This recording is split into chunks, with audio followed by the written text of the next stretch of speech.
was released for an anniversary edition or something like that. I've seen it so many times on television over the years, and I mean, her roles were just so effectively put across. And I think what it comes down to is just how much emotionally connected you are to a role that you're given in Hollywood. And I think that she was very emotionally connected to every role that she had, especially as her role with Mary Jane Watson in Spider-Man 3. She really put it forth, really, in the entire Spider-Man trilogy. She put it forth more than probably any other character, with the exception of maybe Tobey Maguire as Spider-Man put it forth. I mean, he really had no other option but to put it forth in an emotional way. But Kirsten Dunst was really the second one who put it forth in an emotional way. It seems as if James Franco and other cast members of Spider-Man were kind of just there for the purpose of being part of the cast and just to fill up a vacant spot in the cast and the script of the movie. But the thing about Kirsten Dunst was she was there, and she was there 110%. She wanted to get her role down to a T, and she was able to do it. And I think she was able to do it very effectively. And it was almost as if, I think one of the biggest things that really got the Spider-Man trilogy over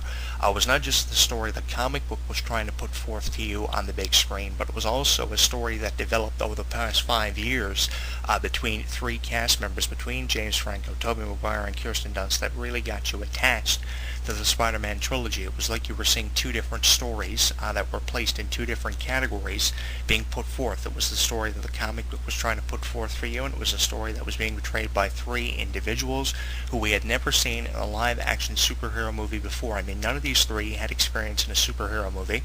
It wasn't like the original member of the Batman cast was coming back for a movie. It wasn't like the original member of an X-Men cast was coming back for a movie. They were all making their debuts on the big screen in a superhero movie, and for the reviews they got, they obviously did something right. It was one of the highest grossing films of the past 5 to 6 years, and I'm wondering why they haven't done a fourth Spider-Man with the trilogy being so successful from 2002 to 2007. This new Spider-Man that they have with Emma Stone and Andrew Garfield, who brings a British feel to Spider-Man. It was a good movie. I mean, seeing the Lizard computer animated for the first time was a whole lot of fun. I did a lot of reviews on Spider-Man from 2012, but the thing is, I think the Spider-Man trilogy and this new trilogy they're going to be distributing over the next few years of the Spider-Man, the Amazing Spider-Man with Andrew Garfield and Emma Stone, the thing is, these two movies can be put into two separate categories, because preferably out of the two, I would much rather prefer the original Spider-Mans over this Amazing Spider-Man. I mean, you had so many people in the cast for the original Spider-Mans. You had so many people making guest appearances, everyone from Stan Lee, who got the occasional cameo in on every Spider-Man movie, and then you had people like Macho Man Randy Savage, who played Bonesaw McGraw for the wrestling scene inside the cage with Tobey Maguire, and he actually got a spot in the video game that was released by Activision. I mean, you had so many incredible cast members, from an entire cast to people making guest appearances for the cast from Spider-Mans 1 through 3, and it seemed like the Amazing Spider-Man didn't have as much, and you would have expected to see guest appearances from the Amazing Spider-Man because Mark Webb was the director of it. Mark Webb had produced music videos for Maroon 5, Miley Cyrus, a lot of well-known celebrities and artists were contributed in the way of Mark Webb's directing ability, and you would have expected someone to make a guest appearance, but nobody did. When you compare the cast, I mean, the Spider-Man trilogy was so far ahead of the Amazing Spider-Man. Now, the Amazing Spider-Man was good. I think Andrew Garfield did a good job. But out of the two, honestly, Tobey Maguire was probably the best. And out of anyone who could have portrayed the girl that Spider-Man saves in these movies, definitely Kirsten Dunst had one up over Emma Stone. The thing about Emma Stone is you can see Emma Stone in virtually any big-budget film, and you would have expected Emma Stone to portray Gwen Stacy more effectively than the original Gwen Stacy did, but she wasn't even able to do that. And you would have expected her to portray a very effective girl for Spider-Man to save, but Kirsten Dunst, in my opinion, takes home the award. I mean, the original Spider-Mans took home so many awards and achieved so much success, and it was because of Kirsten Dunst. And that's why I'm inviting not just fans of this radio show, but I want to put it out to Kirsten Dunst herself. If she might by chance click on this on YouTube, I invite her to leave us some feedback on what she's been up to in the way of her whereabouts. If she wants to send us a message on our YouTube channel, she can do that at Jonathan Clarke 22. She can follow our show on Twitter at Jonathan Clarke 1, and on our Facebook page, she can send something and post it on our Facebook wall, or send it to us through a message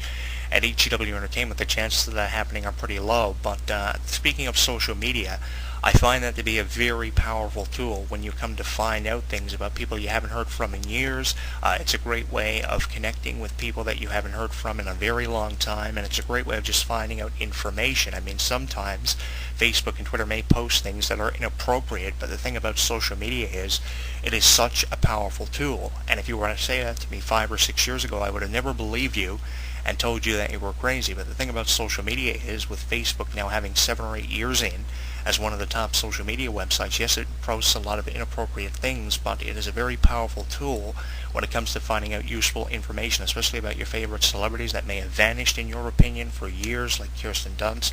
It's a very powerful tool when you want to find out something, just as Wikipedia is a very powerful tool, even though it has a lot of inaccurate information. So with the power of social media, I thought I would reach out and create a little series on the whereabouts of Kirsten Dunst. We know where James Franco was. He was with the Great and Powerful Oz from Disney, and we know where Tobey Maguire was, the Great Gatsby.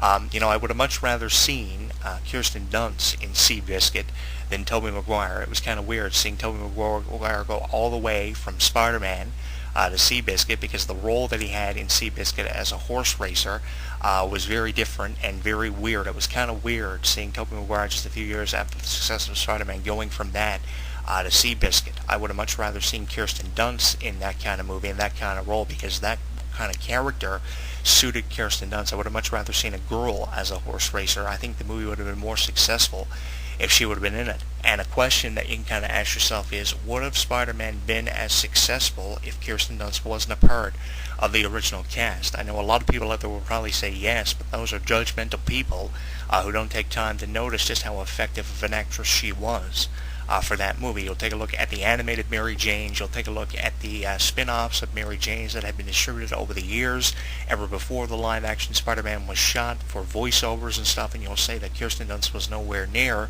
an original Mary Jane Watson, and she didn't really bring that much to the cast. But you go back through the original Spider-Man trilogy, and you'll come to the conclusion that she contributed a lot, and she contributed probably even more than some of the main cast members like James Franco. I mean, James Franco contributed a lot, but I think Kirsten Dunst contributed just as much, and that's why James Franco has gone from movies like Spider-Man to The Great and Powerful Oz, because he was able to contribute a lot to Spider-Man, and because of his contributions to movies like Spider-Man, and how effective of a character, both as a fan favorite and as a villain, as a heel, as the Hobgoblin by Spider-Man 3, the new Goblin replacing his father in the movie. Because of how effective of an actor he was, he got a lot of deals outside of Sony Pictures. He was able to work with Disney for The Great and Powerful Oz, and that's why we see Tobey Maguire popping up in movies that are very uncharacteristic, but we see him popping up all the time for movies like Seabiscuit and The Great Gatsby. The Great Gatsby was kind of weird. How does he go from being a superhero to a racer? We saw him as a horse racer in Seabiscuit, then we saw him as kind of a stock car racer, a box car racer, whatever the fuck you want to call him. We see him go from a superhero to a racer in these several movies we've seen over the past couple of years. Very uncharacteristic roles, and I'm really hoping that Kirsten Dunst kind of catches a break, because she deserves a break after everything that she's done in Hollywood. She's just one of those celebrities that's just kind of vanished, and if there's any information that may have gotten by me about the whereabouts of Kirsten Dunst, that's why I've kind of distributed this series on our YouTube channel, which we invite you to subscribe to, with over 24,000 channel views at Jonathan Clarke 22. If there's anything that I want to get out of this series, is information on her whereabouts. So if you're a fan of Kirsten Dunst, who did a YouTube search this afternoon on Kirsten Dunst or this evening, and you know any information that I don't about her whereabouts, because I haven't joined her conversation on Facebook or aren't following her on Twitter, which I will do in time, putting her in the celebrity section that we have joined the conversations of on Facebook and have followed for you on Twitter.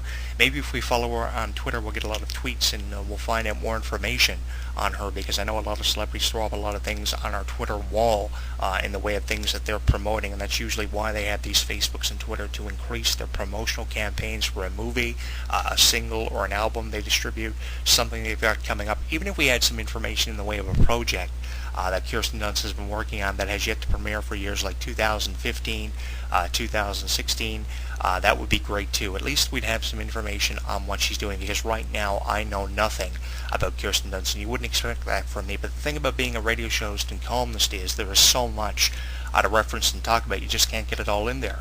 But if you had some information on Kirsten Dunst, at least it would give you a little bit of satisfaction, and you would know what to expect from her by at least 2015. Right now, we're kind of clueless and kind of in the dark about Kirsten Dunst and her whereabouts, and I'm sure a lot of you, I think I speak for a lot of you when I say that you're clueless as well as to what became of her. Some of you will just post that she just vanished. She wasn't as good of an actress as what they put her over. But I mean, the reviews that they got from Access Hollywood and Roger Ebert, I mean, they got so many great reviews from movies like Spider-Man's 1 through 3. Why not give her a break? Because I think she deserves it, not to mention the fact that I kind of really love her. And you may say to yourself, this is just a situation where we have a fan of Kirsten Dunst who is nothing more than a celebrity stalker, but I assure you that I am something far more than a celebrity stalker. I'm just someone who wants to know what her whereabouts are. It's not a situation where someone is being stalked or we have a celebrity stalker on our hands, which some of you will probably immediately jump to the conclusion of.